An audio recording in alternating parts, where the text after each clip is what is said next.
Dear students, நீங்கள் NEET 2026க்கு prepare பண்ணிட்டு இருக்கீங்க. அப்ளிகேஷன்ஸ் எப்போ ஓப்பன் ஆகும் NEET 2026னா we are expecting some time in the end of January அல்லது Februaryல ஓப்பன் ஆகும். பட் அதுக்கு முன்னாடி நம்ம டாக்குமெண்ட்ஸ் எல்லாம் ரெடி பண்ணி வச்சுக்கணும். ஓகே, பிகாஸ் சில டாக்குமெண்ட்ஸ் நம்ம அப்ளிகேஷன் ஓப்பன் ஆனதுக்கப்புறம் ரெடி பண்ண முடியாது. So first let us see what are the documents required. First thing is you need a Digilocker. Okay, so Digilockerல நீங்கள் சாஃப்ட் காப்பி ஆஃப் தீஸ் டாக்குமெண்ட்ஸை நீங்கள் முன்னாடியே சேவ் பண்ணி வச்சுக்கலாம். என்னென்ன டாக்குமெண்ட்ஸ் அப்படின்னா first class 10th certificate original சர்டிஃபிகேட்டோட ஸ்கேன்டு காப்பியை சேவ் பண்ணி வச்சுக்கோங்க, போத் ஃப்ரண்ட் அண்ட் பேக் ரெண்டு சைடும்.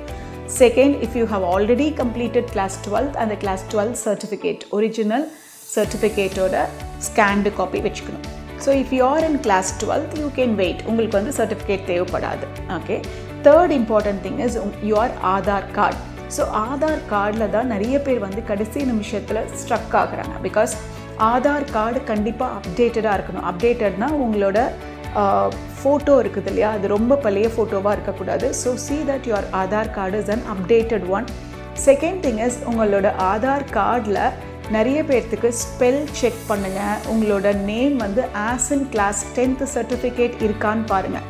ஃபார் எக்ஸாம்பிள், உங்களோட பேர் பிரியா, உங்கள் அப்பாவோட பேர் பாலன் அப்படின்னா உங்களோட 10th சர்டிஃபிகேட்டில் பிரியா பீன்னு இருக்குது அப்படின்னா ஆதார் கார்ட்லேயும் பிரியா பீன்னு இருக்கணும் அல்லது பி பிரியான்னு இருக்கணும், பிரியா பாலன் அப்படின்னு இருக்கக்கூடாது. Next one important thing is your category certificate. For example, you belong to OBC NCL category.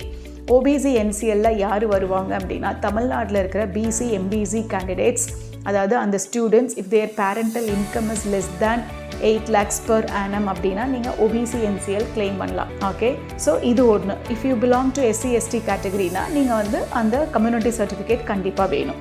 Next important thing is your photograph. So application open ஆனதுக்கப்புறம் நீங்கள் ஃபோட்டோஸ் சாஃப்ட் காப்பி வாங்கிக்கலாம்.